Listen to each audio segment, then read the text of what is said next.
다니엘 8장은 최고로 높은 수준의 미로와 상급자 코스의 퍼즐을 하나로 합쳐놓은 것 같다고 할 수 있겠습니다. 만약에 종말의 역사와 사건들이 궁금하고 느부갓네살 이후에 인류 전체의 역사도 알고자 하는 마음이 있으시다면 다니엘서를 해독하는 것이 그 열쇠입니다. 세속적인 인간 세상을 사는 사람들은 인류 역사를 무작위적이고 직선적이며 반복성이 없고 사람의 일은 모른다는 식의 낙관적인 태도를 가지고 살지만은 사실 인류 역사는 하나님에 의해 철저하게 계획되고 하나의 오차도 없이 패턴대로 움직이며 하나님의 구원의 계획이라는 커다란 틀 안에서 모두 조종되고 있었습니다. 우리는 다니엘 8장에서 사용하고 있는 다양한 상징들이 앞에서 본 것들과 어느 부분에서 어떻게 연결되어 있는지를 비교해 보면서 오늘도 최선을 다하여 8장을 풀어볼 겁니다. 우리는 다니엘서를 적혀 있는 만큼씩만 보고 갈 겁니다. 그렇게 함으로써 장이 넘어갈수록 계시들이 점진적으로 드러나고 있음을 알게 되고 우리에게 주시는 말씀들에서 점점 더 많은 정보들이 추가되고 있다는 점을 이해할 수 있게 될 것입니다. 8장은 이제부터는 하나님의 왕국과 유대인들에게 그 초점이 맞춰지게 된다는 신호를 보내고 있습니다. 2장부터 7장까지는 아람어로 진행되고 있었는데 여기서부터는 히브리어로 언어가 전환되기 때문입니다. 즉 여기서부터 다니엘서의 끝까지는 다시 히브리어로 적혀 있다는 말입니다. 다니엘서의 남은 부분에서는 다니엘에게 추가로 주어지는 3개의 환상을 보실 건데요. 각각 서로 다른 왕 밑에서 받는 환상들입니다. 이제 곧 보실 환상은 아직 다니엘이 바빌론의 벨사살 왕을 모시고 있을 때에 보는 환상이고 그 다음에 보는 환상은 바빌론 제국이 메대의 다리오 왕의 손에 넘어간 후에 보는 환상이고 그 다음 것은 페르시아의 고레스가 정권을 장악했을 때에 다니엘이 받는 환상입니다. 안타깝게도 이제껏 우리가 얻은 좋은 소식이라고는 옛적부터 계시니까 인자와 함께 오셔서 억압받는 이스라엘을 구원하실 것이라는 소식 하나밖에는 없었습니다. 그리고 다니엘 8장의 미로를 빠져나가는 동안에 좀 더 명확하게 알게 되는 것이기는 하지만 이스라엘의 구원이라는 이벤트는 사실 유대인이 바빌론에 망명 가 있었던 다니엘의 시대와는 아무런 상관이 없는 일이었습니다. 왜냐하면 그들의 바빌론 망명 생활은 70년이면 끝나는 것이고 그것도 별 고생 없이 만족할 만한 엔딩을 맞기 때문입니다. 실제로 유대인들은 바빌론에서 상당히 괜찮은 대우를 받으며 살았습니다. 역사적 기록으로도 알 수 있는 부분인데 유대인들은 바빌론에서 꽤 승승장구했던 것으로 보이거든요. 유대인들이 고토에서 쫓겨나 바빌론으로 유배를 떠나기는 했지만 그곳에서 지내는 동안에 유대인들에게 생존의 위협 같은 것은 전혀 없었습니다. 망명 생활 동안에 그들이 입은 재앙이라고 한다면 고토인 유다 땅을 잃어버렸고 그들의 성전과 제사장들을 잃어버렸다는 것 정도였습니다. 그리고 다니엘 당시에는 그들이 바빌론에 완전히 정착하였습니다. 하지만 죄사함을 받을 방법도 없고 코셔 음식법을 지킬 수도 없고 하나님께서 토라에 제정하여 주신 그분의 예식법, 절기, 축일 등을 지킬 수도 없었습니다. 그런데 다니엘의 시대가 가고 한참 후에는 이와는 비교도 안 될 정반대의 상황이 벌어집니다. 유대인들과 또한 그들에게 영적으로 합류한 사람들을 멸종시키는 것을 목적으로 삼는 이 땅 위에 마지막 이방인 제국이 일어나게 된 것입니다. 7장에서 그 힌트가 나왔었습니다. 그리고 이제 8장부터는 이방인 지도자와 히브리인들 사이에 생존을 둘러싼 전쟁이 다가오고 작은 뿔이라 불리우는 강력한 지도자에 의해 히브리인들의 박해가 극에 달하게 된다는 이야기가 펼쳐지게 됩니다. 이 강력한 마지막 왕의 궁극적인 목표는 우리가 히브리 뿌리 신학이라고 부르는 성경적 유대교 개념을 말살하는 것입니다. 그리하여 하나님의 법을 폐지하고 그분의 샤밧을 변개하고 그분의 절기들을 없애고 마침내 전례 없는 규모로 히브리인들을 억압하고 학살하는 일이 벌어지게 되는 겁니다. 스가랴서 14장에서 보셨지만은 이 세상의 통치자가 이길 거라고 하십니다. 그리고 세상의 거의 모든 시민들에게서 전폭적인 지지를 얻게 됩니다. 그리고 세상 교회들도 더 이상 이스라엘과 유대인들에게서 미래를 보지 못한다면서 배교의 길을 걷게 됩니다. 하나님의 간섭이 없다면은 다니엘 7장에서 작은 뿔이라고 언급한 이 세상의 마지막 지도자인 이 왕은 자기의 목적을 온전히 달성할 수 있었을 것입니다. 그런데 갑자기 옛적부터 계신 이께서 깨어나십니다. 예언된 바로 그 순간에 딱 맞추어 그분이 오시고 그분의 거룩한 성도들을 승리로 이끄시고 다니엘서의 작은 뿔은 멸망하며 영원한 하나님의 왕국이 세세무궁토록 이 땅을 다스리게 됩니다. 우리의 메시아이신 예수아를 왕으로 해서 말입니다. 다니엘 8장을 읽겠습니다. 나 다니엘에게 처음에 나타난 환상 후 벨사살 왕 제3년에 다시 한 환상이 나타나니라. 내가 환상을 보았는데 내가 그것을 볼 때에 내 몸은 엘람 지방 수산성에 있었고 내가 환상을 보기는 을레 강변에서이니라. 내가 눈을 들어본 즉 강가에 두 뿔 가진 순양이 섰는데 그 두 뿔이 다 길었으며 그 중 한 뿔은 다른 뿔보다 길었고 그 긴 것은 나중에 난 것이더라. 내가 본즉 그 순양이 서쪽과 북쪽과 남쪽을 향하여 받으나 그것을 당할 짐승이 하나도 없고 그 손에서 구할 자가 없으므로 그것이 원하는 대로 행하고 강하여졌더라. 내가 생각할 때에 한 순념소가 서쪽에서부터 와서 온 지면에 두루 다니되 땅에 닿지 아니하며 그 염소의 두 눈 사이에는 현저한 뿔이 있더라.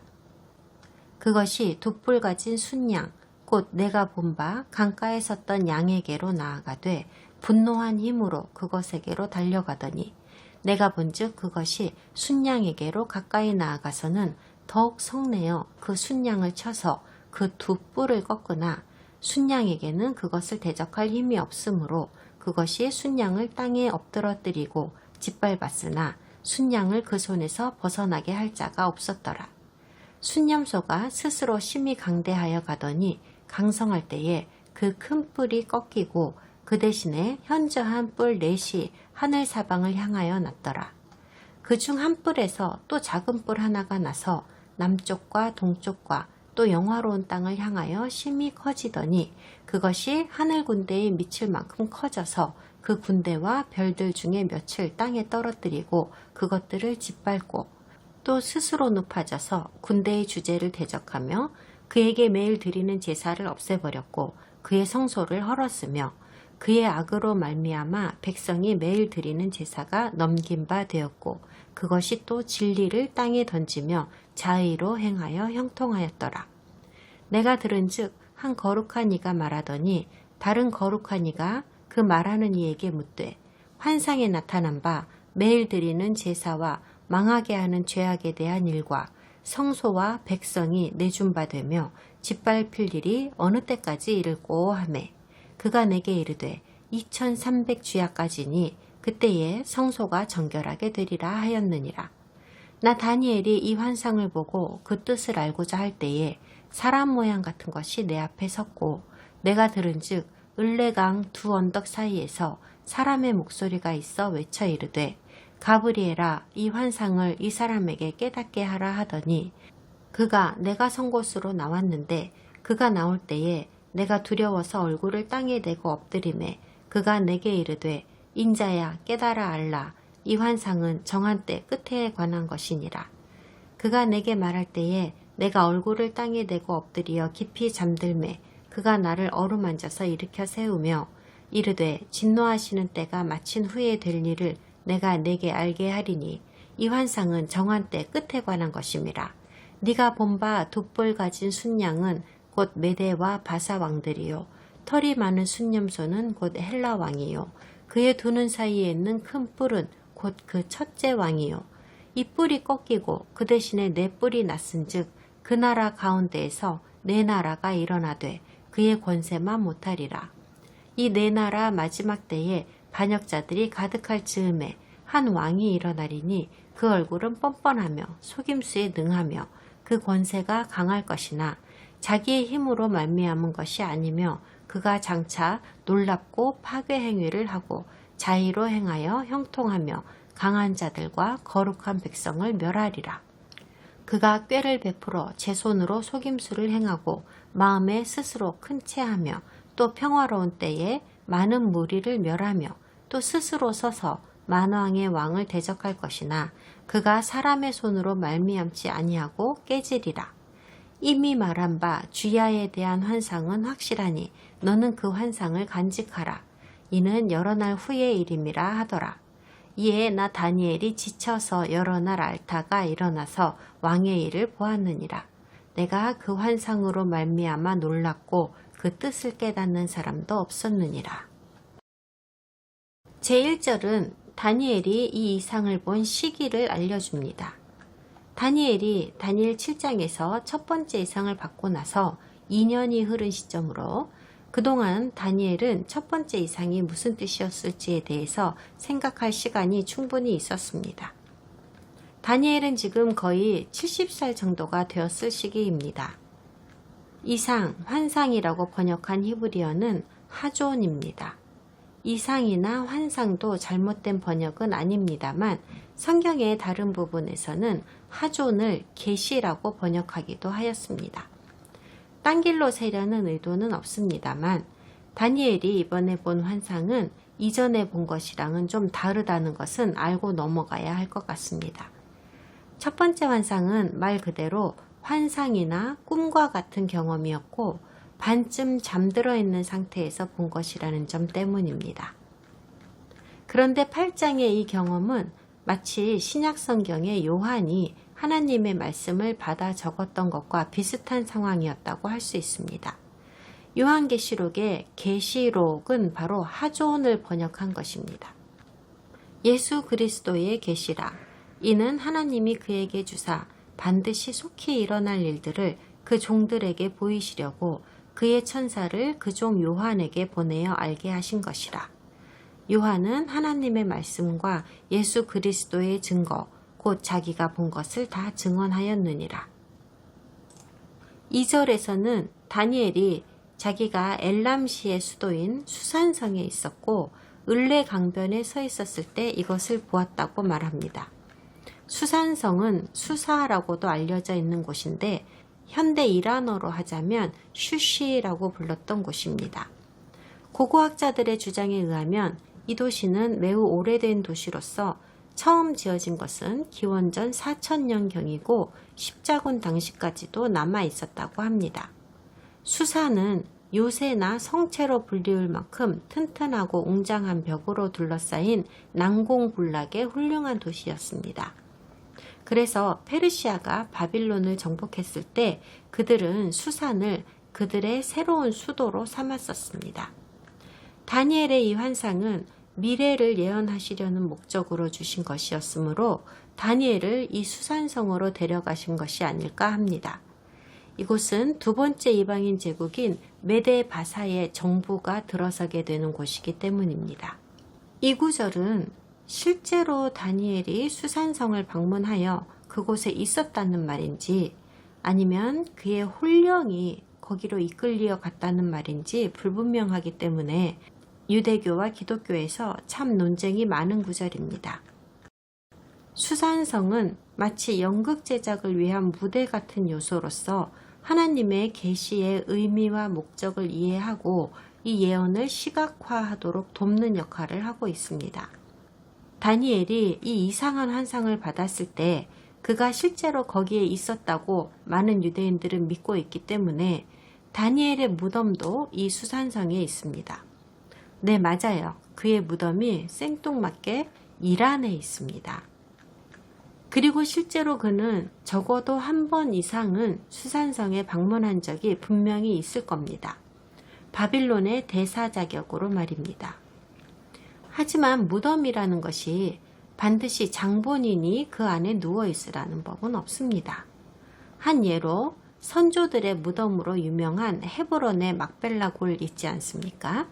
아브라함, 세라, 이삭, 야곱, 리브가, 레아가 누워있다고 하는 동굴 무덤이요. 조사해 본 결과 이들 중 누구의 사체도 이 무덤에 있지 않았습니다. 이 무덤들 안에는 실제로 아무도 없었습니다. 없어졌다고 하는 게 맞을까요? 그 무덤은 지금은 그저 무덤터로 기념되고 있을 뿐입니다. 수산성에 있다고 하는 다니엘의 무덤도 이와 같은 경우입니다. 8장의 1절, 2절은 저나 대부분의 성경학자들에게는 상당히 명확해 보이는 구절입니다. 다니엘이 이 이상을 본 것은 바빌론 시절이기는 하지만 이 이상의 배경이 되는 무대는 이제 곧 일어나는 두 번째 제국의 수도인 수산입니다. 느부갓네살의 꿈속 동상에서는 은과 금과 은팔로 묘사되었고 다니엘의 환상에서는 두 번째 짐승인 곰 같은 짐승으로 묘사된 그 제국입니다. 이번 이상에서는 이 제국에 대하여 또 다른 상징이 사용되고 있습니다. 그것은 바로 두 뿔을 가진 순양입니다. 이번에는 순양을 사용했다는 말이 지난 환상에서 곰 같은 것이라고 상징했던 의미를 대체하였다거나 업데이트한 것은 아니라는 걸 알아주세요. 다니엘의 첫 번째 환상에서 이 제국을 곰 같다라고 한 것은 메데 바사가 곰이 가지고 있는 어떤 특징을 닮아있기 때문에 곰이라는 상징을 썼던 겁니다.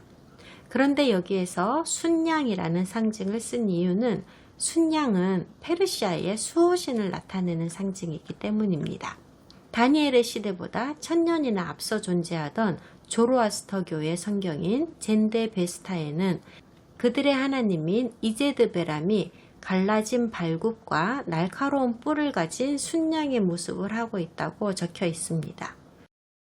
조로아스터교가 처음 창조되었던 지역이 이후 바사가 되었고 현재는 이란입니다. 시간이 지나면서 이 순양의 신은 12궁도의 백양궁, 곧 양자리가 되었습니다. 3월 21일부터 4월 20일 사이에 태어난 사람들이 이 양자리에 해당하죠. 따라서 다니엘 시대의 사람들은 모두 바사와 순양과 수산성의 연관성을 다 알고 있었습니다. 오늘날로 치면 미국과 독수리와 워싱턴 DC의 관계라고 하면 이해가 쉽겠지요. 그러므로 다니엘에게 있어서 순양을 바사와 연결시키는 건 전혀 어려운 문제가 아니었습니다. 근데 순양 한 마리에 뿔이 2개라고 합니다. 성경에서는 뿔이 왕국이나 왕을 상징한다는 말씀을 드렸었습니다. 그러니까 순양으로 묘사된 한 제국이 있는데 그 머리에 2개의 뿔이 있다고 하니까 이는 그 제국에 왕이 2이거나 혹은 그 제국이 2 왕국으로 이루어져 있다는 의미입니다. 2뿔 모두 길다고 하죠. 둘 다 상당한 권세를 가지고 있다는 뜻입니다. 그런데 하나가 다른 하나보다 조금 더 길다고 하네요. 한 왕국이 조금 더 세다는 거죠. 그리고 나중에 난 것이 더 길고 더 세고 더 월등해졌다고 합니다. 2개의 뿔이 달린 이 순양은 느부갓네살의 동상의 꿈에 나온 가슴에 달린 2개의 팔의 상징이랑 완전히 일치합니다. 누가 보아도 이건 2개의 왕국인 메데와 바사가 합쳐져서 이루어진 제국을 묘사하는 상징입니다. 그리고 우리가 역사에서도 알아내었듯이 처음에는 메데의 다리오 왕이 예전 바빌론을 얻는 영광을 얻었고 나중에 강력한 바사왕 고레스가 와서 뒤를 잇지 않았었습니까? 그래도 이 2 왕국은 서로 동맹관계에 있었습니다. 다니엘이 바사의 영적 상징인 이 순양을 보고 있노라니 이놈이 서와 북과 남을 향하여 들이받고 돌아다니는데 그것을 당할 짐승이 하나도 없다고 합니다.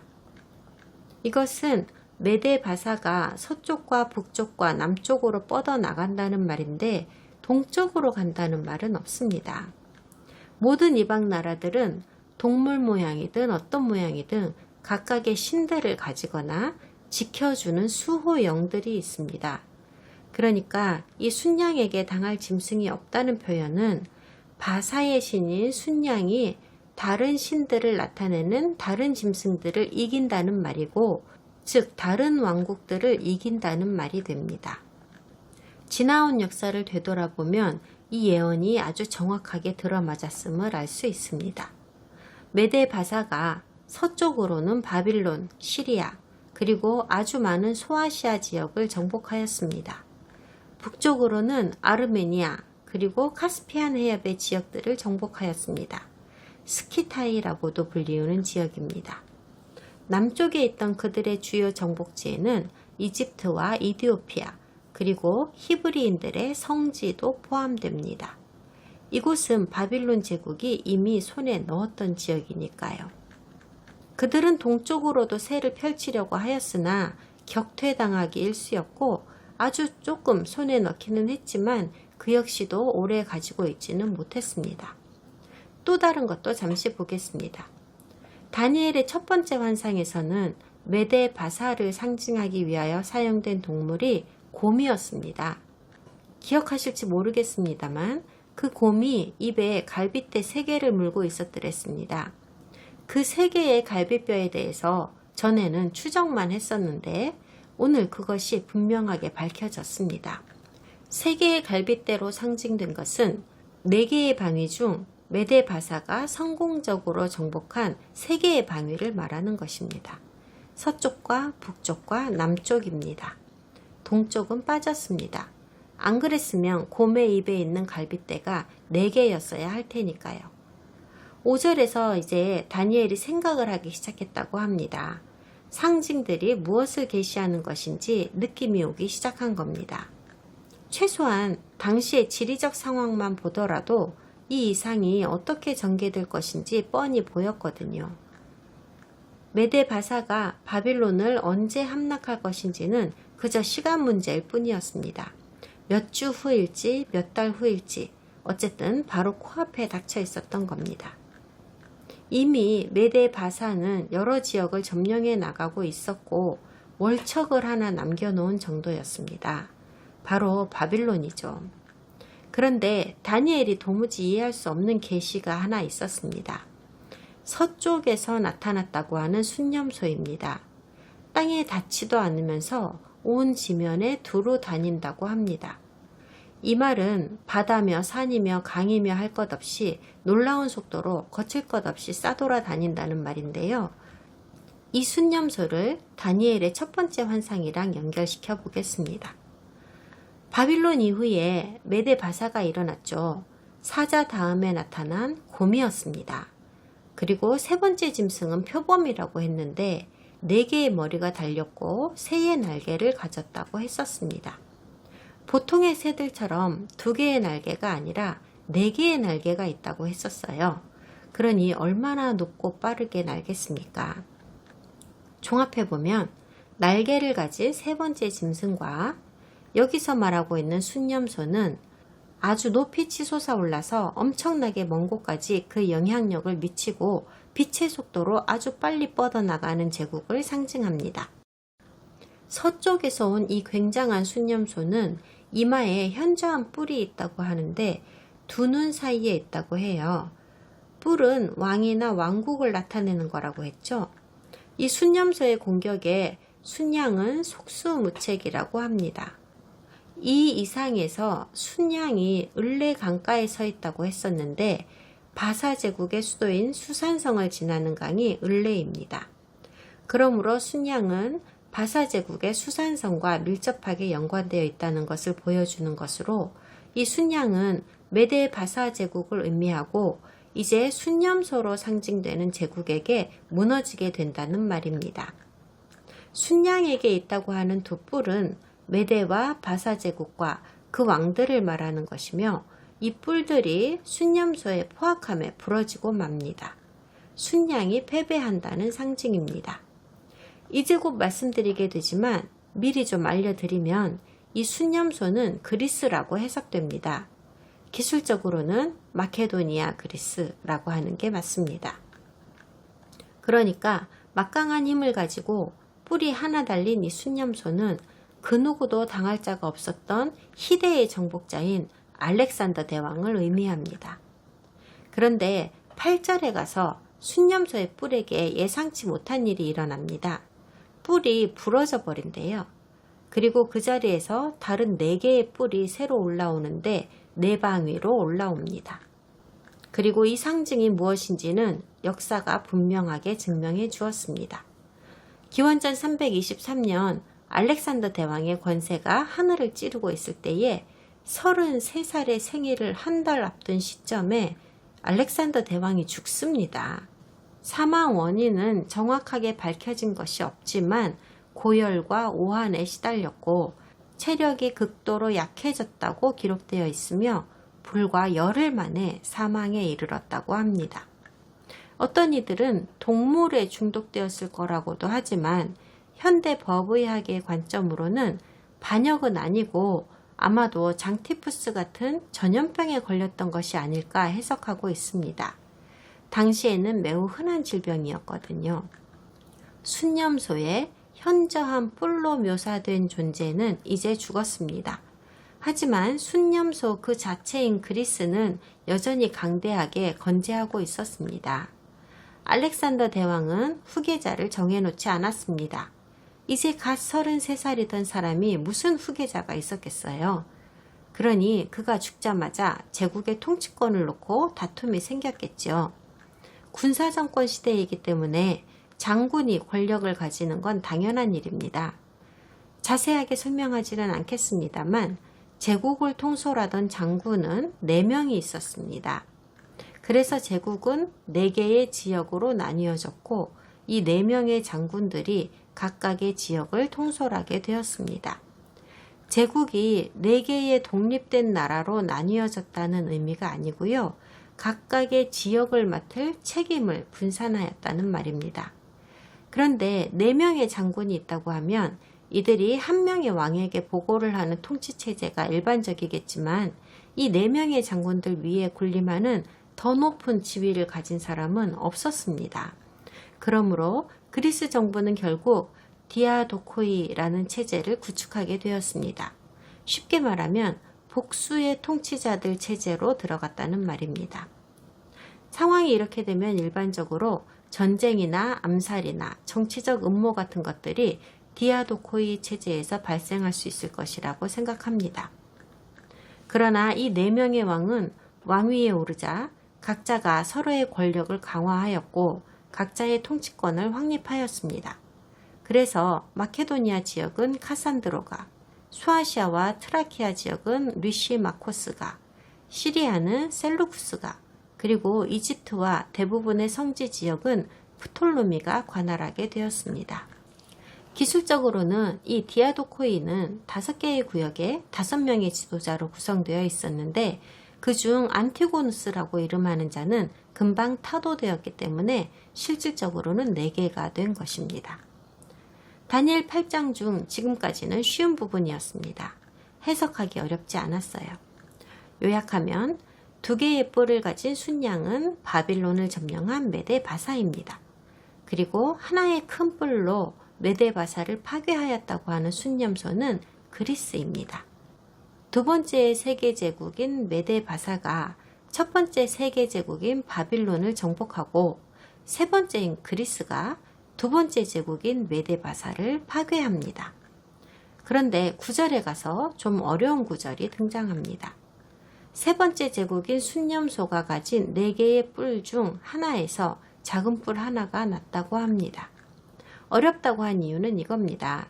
어떤 신학자는 순념소에게서 새로 올라온 이 작은 뿔이 다니엘 7장의 4번째 짐승에게서 올라온 작은 뿔과 같은 것이라고 말합니다.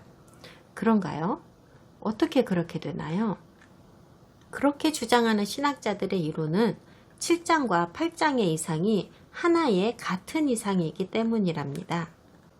만약 그렇다면 가짜 다니엘이 가짜 예언을 썼을 때 이미 4번째 제국은 왔어야 하는 겁니다. 그 말은 4번째 제국은 로마가 될 수 없다는 말입니다. 오히려 4번째 제국은 그리스라는 말이 되고 작은 뿔은 그리스의 안티오쿠스 에피파네스가 되는 거죠. 이 주장에 따르면 첫째 제국은 바빌론, 둘째는 메데, 셋째는 바사, 넷째는 그리스가 되고 맙니다. 하지만 제가 이미 여러 차례 말씀드렸다시피 역사적으로 독립된 메데라는 제국은 존재하지 않았더랬습니다. 메데 제국이라는 건 신학자들이 자기들의 특정 교리에 맞추기 위하여 억지로 만들어낸 제국입니다. 메데가 없으면 그들의 교리가 엉망이 되니까요. 그리스가 네 번째 제국이 될 수 없고 다니엘 7장의 작은 뿔이 8장의 작은 뿔과 같은 것이 될 수 없는 또 다른 이유가 있습니다. 첫 번째 이유는 7장의 작은 뿔은 분명히 네 번째 이방인 제국에서 올라온다고 했기 때문입니다. 그런데 8장에서는 세 번째 이방인 제국에서 작은 뿔이 올라왔다고 하죠. 다니엘의 첫 번째 환상으로 치면 세 번째 짐승으로 묘사된 제국입니다. 두 번째 이유는 7장의 작은 뿔은 다른 10개의 뿔 사이에서 올라왔다고 했고 이것이 10개 중 3개를 대체했다고 했기 때문입니다. 그런데 8장의 작은 뿔은 4개의 뿔 중에서 올라온 것이고 다른 3개를 대체하지도 않았습니다. 그러나 언어학자들조차도 이 구절의 표현이 매우 어렵고 전달되는 내용이 완전히 명확하지 않다는 데는 동의합니다. 그러니까 이 구절이 전달하려는 의도는 4개의 뿔 중 한 뿔에서 미약한 힘을 가진 지도자가 일어나지만 그 힘이 점점 강대해진다는 뜻입니다. 그리고 이 작은 뿔이 통치하게 되는 그리스 제국의 영토들은 남쪽과 동쪽과 또 어디로 간대요? 여기에서 또 문제가 발생합니다. 여러분이 가지고 있는 번역본에 따라서는 영화로운 땅, 바람직한 땅, 기쁨의 땅, 아름다운 땅, 광명의 땅 등등으로 번역되어 있습니다. 여기에 쓰인 히브리어는 하제비입니다. 똑같은 단어가 에스겔 20장, 예레미야 3장, 다니엘 11장에도 쓰였습니다. 성경 번역본에 따라 여러 가지로 번역하기는 했지만 이 단어가 가리키는 곳은 언제나 성지였습니다. 작은 뿔이라 지칭하는 통치자는 크게 강성하여 성지를 자기의 통치 지역의 일부로 차지하게 됩니다. 10절에 가니까 더 난해한 구절이 등장합니다. 그것이 하늘 군대에 미칠 만큼 커져서 그 군대와 별들 중에 몇을 땅에 떨어뜨리고 그것들을 짓밟고, 짓밟으려고 한다가 아니라 짓밟았다 라고 완료형으로 말하고 있습니다. 무슨 말일까요? 하늘에까지 닿아서 하늘 군대를 떨어뜨린다고 하는 이것이 사람일까요? 아니면 악한 영이나 사탄 같은 영적 존재를 말하는 것일까요? 하늘에까지 닿아서 하늘의 천사들을 땅에 떨어뜨린다고 하는데 이것이 사람일 수가 있겠습니까? 간단히 살펴볼게요. 이게 보기보다 그렇게 어려운 게 아닙니다. 이 얘기를 우리가 자주 쓰는 양자공존의 평행 원리에 대입시켜 보겠습니다. 지구와 지구의 거주민들을 일반적으로 육체적 부분을 담당하는 육적 요소라고 보고 하늘과 하늘에 사는 영적 존재들은 영적 부분을 담당하는 영적 요소라고 보는 것이 양자공존의 평행 원리입니다. 그리고 이 땅에서 육적으로 일어나는 사건들은 하늘의 영적 영역에서도 똑같이 일어난다고 해석하는 관점입니다. 그러므로 하늘의 군대라고 하는 것은 양자공존의 평행 원리에 의하면 영적으로는 하나님의 천사들을 말하는 것인데요. 이들은 하나님을 모시기 위한 목적으로 창조되고 영적으로 구별된 존재들입니다. 이 땅 위에서는 이스라엘이 바로 하나님을 모시기 위하여 창조된 나라이며 육적으로 구별된 사람들입니다. 그러므로 영과 육의 평행 관계가 이렇게 나타나는 겁니다. 그러니까 하나님은 영적 존재들인 하늘 군대의 하나님입니다. 그런데 이 땅에도 하늘 군대라는 말로 비유되는 육적 존재들이 있는데 이들의 본향은 원래 하늘이지만 이 땅에서 하나님께 충성하도록 구별되어진 사람들입니다. 이들 역시도 하늘의 천사들과 같은 목적을 가졌습니다. 이 이야기는 최초부터 기독교에서도 주장해오고 있는 정설이자 매우 중요한 원리입니다. 이 환상의 맥락을 살펴보아도 작은 뿔이라고 하는 이 존재는 진짜 사람인 게 맞습니다. 악한 영이거나 천사 같은 영적 존재는 아닙니다. 어떤 면에서는 이 존재는 니무롯과도 비슷합니다. 그는 자기가 온 인류의 주인이라고 생각했고 드높은 탑을 쌓는 것으로도 부족해서 하나님께 가장 가까이 닿은 탑 꼭대기에 올라 하나님께 정면으로 도전하며 그분을 향하여 주먹을 불끈 쥐고 흔들었던 인물이죠. 여기에 나온 작은 뿔이 딱 그 상황입니다. 지가 너무나 강력해진 나머지 하나님을 대적할 수 있다고 생각하게 된 겁니다. 그런데 하늘의 군대라고 하는 이 존재를 천사가 아니라 사람이라고 해석할 수 있는 근거가 또 있습니다. 15절부터 가브리엘 천사가 다니엘의 이상을 그에게 설명해 주는 장면이 나오는데요. 24절에서 가브리엘이 그 작은 뿔이 형통하며 강한 자들과 거룩한 백성을 멸할 것이라고 설명합니다. 이 네 나라 마지막 때에 반역자들이 가득할 즈음에 한 왕이 일어나리니 그 얼굴은 뻔뻔하며 속임수에 능하며 그 권세가 강할 것이나 자기의 힘으로 말미암은 것이 아니며 알렉산더 대왕으로부터 온 것이라는 거죠. 그가 장차 놀랍게 파괴 행위를 하고 자의로 행하여 형통하며 강한 자들과 거룩한 백성을 멸하리라. 그러므로 저는 100% 확신할 수 있는데요. 24절에서 가브리엘이 말한 거룩한 백성들과 10절에서 말한 하늘의 군대는 결국 같은 존재라는 겁니다. 그리고 이들은 바로 이스라엘 민족과 이스라엘의 통치권을 말하는 것입니다. 11절에 보니까 이 작은 뿔이 군대의 주제를 대적한다고 하는데 가브리엘이 25절에서 이것을 설명하고 있습니다. 그가 꾀를 베풀어 제 손으로 속임수를 행하고 마음에 스스로 큰 채하며 또 평화로운 때에 많은 무리를 멸하며 또 스스로 서서 만왕의 왕을 대적할 것이나 그가 사람의 손으로 말미암지 아니하고 깨지리라. 만왕의 왕이라고 하는 것은 하늘 군대의 왕이라는 뜻입니다. 누가 봐도 하나님을 말하는 것입니다. 그런데 이 작은 뿔이 어떻게 하나님을 대적한다는 걸까요?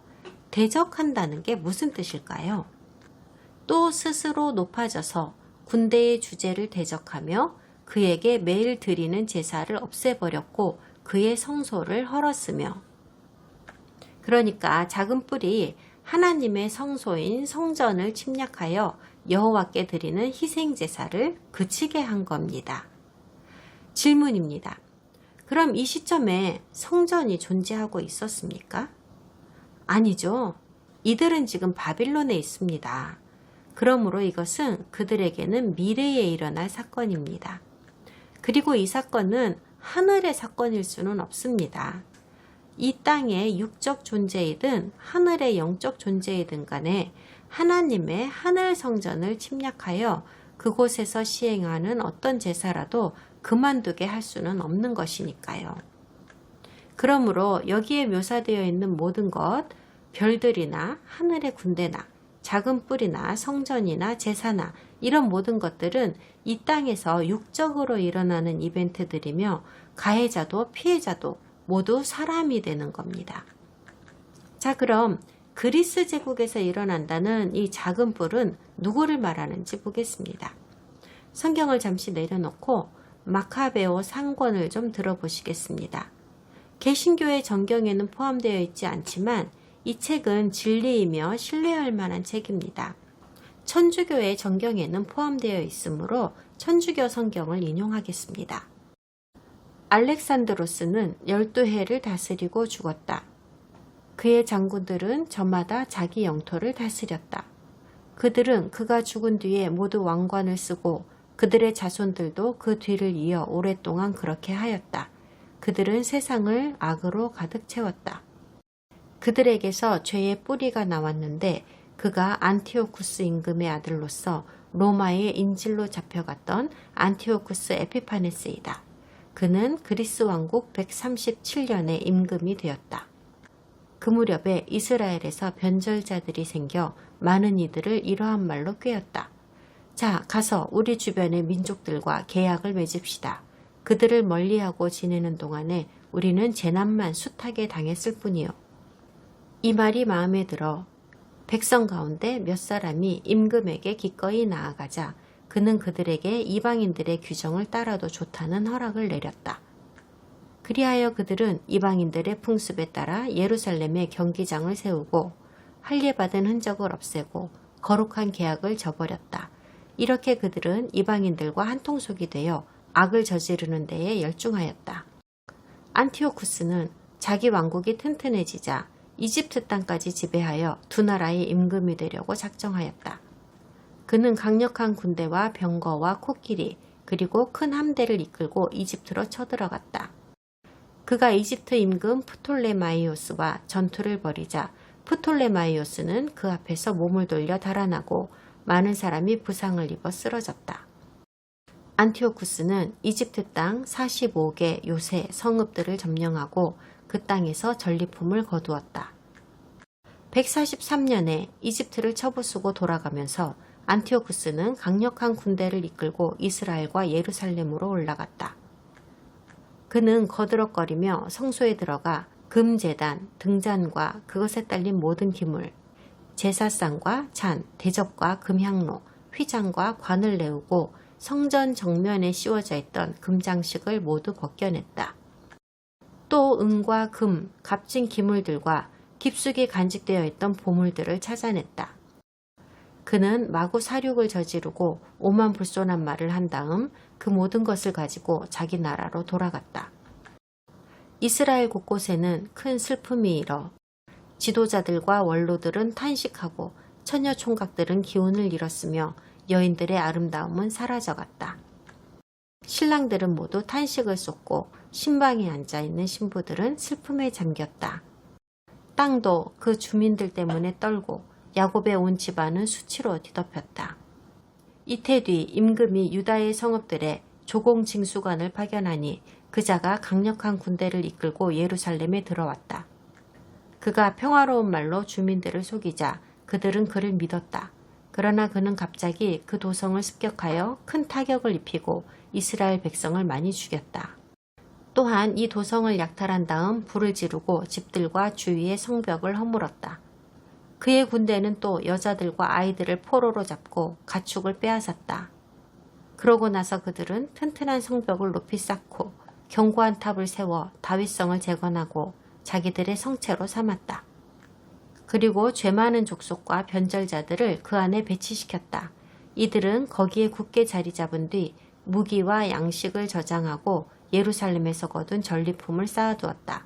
그리하여 그들은 큰 위협이 되었다. 그곳은 성소를 위협하는 복병이 되고 이스라엘을 늘 괴롭히는 흉악한 원수가 되었다. 그들은 성소 둘레에서 무고한 피를 흘려 성소를 더럽혔다. 그들 때문에 예루살렘의 주민들이 달아나 예루살렘이 이방인들의 거처가 되고 제고장 사람들에게 낯선 곳이 되어버렸다. 예루살렘의 자녀들이 제 땅을 버리고 떠나갔다. 예루살렘 성소는 광야처럼 황폐해지고 축제일은 슬픔으로 변하였으며 안식일은 조롱거리가 되고 그 명예는 치욕이 되어버렸다. 그 수치는 이제 지난날의 영광만큼이나 커지고 그 고고함은 슬픔으로 바뀌었다. 임금은 온 왕국에 칙령을 내려 모두 한 백성이 되고 자기 민족만의 고유한 관습을 버리게 하였다. 이방인들은 모두 임금의 말을 받아들였다. 이스라엘에서도 많은 이들이 임금의 종교를 좋아하여 우상들에게 희생제물을 바치고 안식일을 더럽혔다. 임금은 사신들을 보내어 예루살렘과 유다의 성읍들에 이러한 칙서를 내렸다. 유다인들이 자기 고장의 낯선 관습을 따르게 할 것, 성소에서 번제물과 희생제물과 제주를 바치지 못하게 하고 안식일과 축제를 더럽힐 것, 성소와 성직자들을 모독할 것, 이교제단과 신전과 우상을 만들고 돼지와 부정한 짐승을 희생제물로 바칠 것, 그들의 아들들을 할례받지 못하게 하고 온갖 부정한 것과 속된 것으로 그들 자신을 혐오스럽게 만들도록 할 것. 그리하여 율법을 잊고 모든 규정을 바꾸게 할 것. 임금의 말대로 하지 않는 자는 사형에 처할 것이라는 말을 덧붙였다. 작은 뿔은 안티오쿠스 에피파네스라는 사실이 밝혀졌습니다. 하지만 이보다 더 많은 이야기가 있습니다. 다음 주에 계속하겠습니다.